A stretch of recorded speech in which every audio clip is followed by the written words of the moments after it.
uma pergunta que eu queria falar sobre a imprensa, né? Porque eu fiz parte dessa imprensa. Hoje, trabalho na Jovem Pan porque tenho liberdade.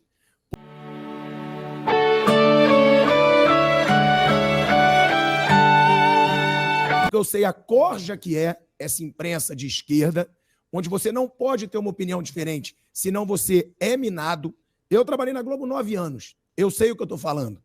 Agora, muito se diz que você desrespeita a imprensa, quando é o contrário. A imprensa te desrespeita.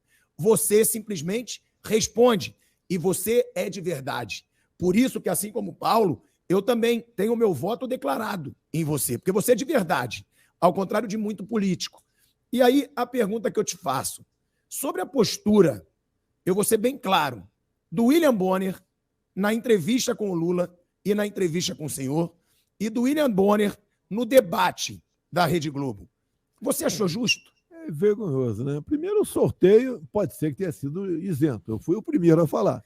Se eu for depois do Lula, complicava o negócio. Agora, o William Bonner se postou como jurista. O senhor não deve mais nada à justiça.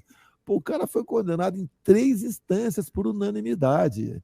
Você vê vários delatores devolvendo 6 bilhões de reais. Você vê a gente pagando para os Estados Unidos outro $1 bilhão, tendo em vista a preços maquiados nos combustíveis no Brasil, que prejudicou os acionistas lá de fora. Você vê o Palocci falando que ele recebia dinheiro até via ajudante de ordem dele.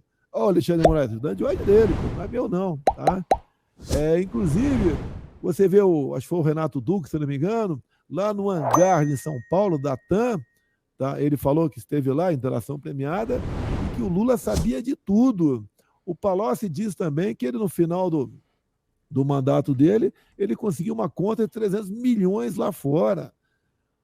Ora, puxa vida, que o William Bonner, só você não enxergou isso? Quando eu falo do endividamento da Petrobras, 900 bilhões, daria para fazer 60 vezes a transposição de São Francisco. Esse povo sofrendo por falta d'água lá. E olha, tem um dado aqui, o cara botou na minha mesa. Vale a pena ler. Fala pra gente, olha só.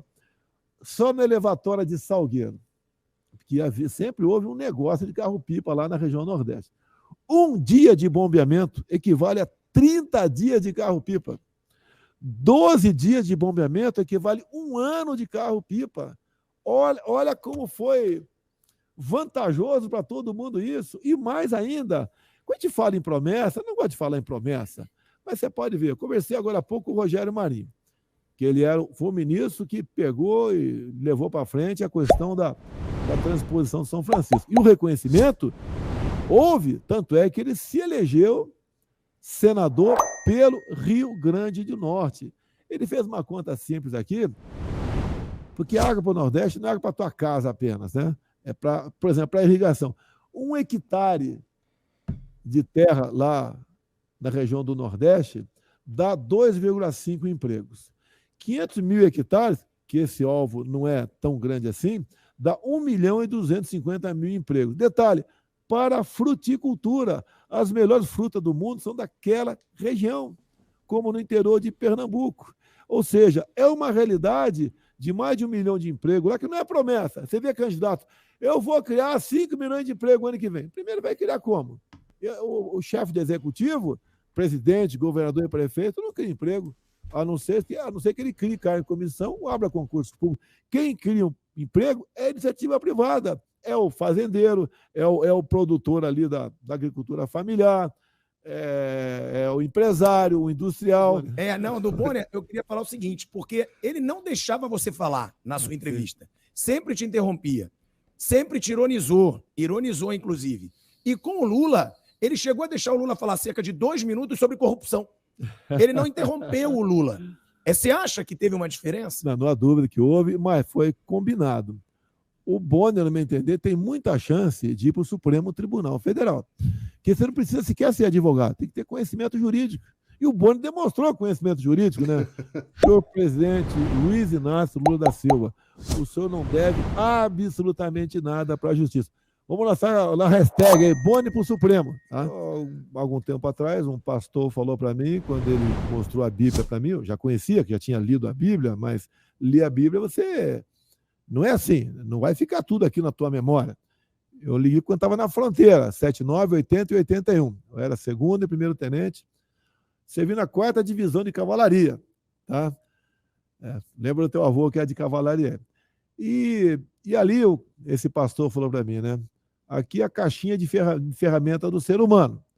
Não é a mala do gato Félix, mas a caixa de ferramenta do ser humano. E eu, nos momentos difíceis, eu me socorro da palavra, ou alguém dá um bizu para mim, né? Dá uma dica para mim. Não quero entrar em detalhes do que aconteceu, posso falar muita coisa, mas tem uma passagem bíblica que diz: por falta de conhecimento, meu povo pereceu.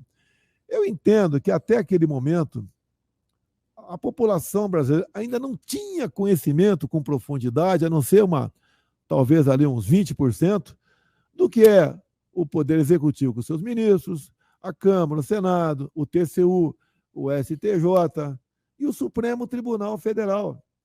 Hoje eles têm conhecimento do que é tudo isso aí. Hoje eles sabem quem, porventura, está jogando fora das 4 linhas ou não.